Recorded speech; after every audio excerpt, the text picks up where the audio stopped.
All right, before we get started, we'll do a Hebrew Nugget.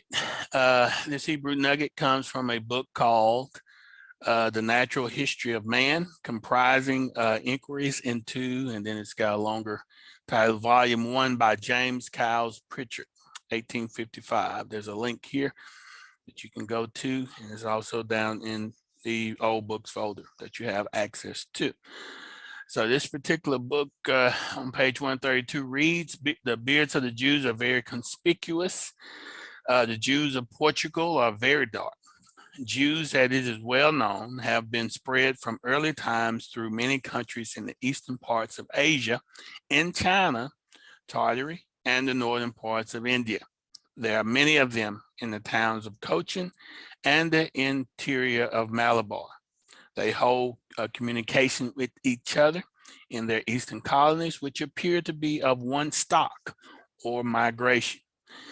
But at what era they reached those countries, it is unknown. Their residence in Cochin appears to have been from ancient times, and they are now black, and so completely like the native inhabitants in their complexion that Dr. Claudius Buchanan he says he could not always distinguish them from the Hindus. He surmised that the blackness of the Jews spread through different parts of India is attributable to intermarriages with Hindus. But of this, there is no evidence. It is probable that the preservation of the Jews in these countries as a distinct people is owing, as elsewhere, to their avoiding all intermixture with the native inhabitants. The Jesuits in China expressly inform us that the Jews settled in Honan, where they have been established for many ages, keep themselves distinct, and intermarry within their own community.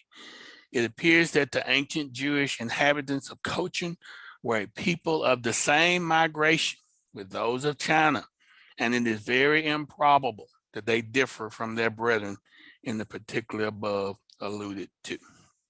All right, so you have access to this information, good information. So use the resources that you have. There's a lot out there.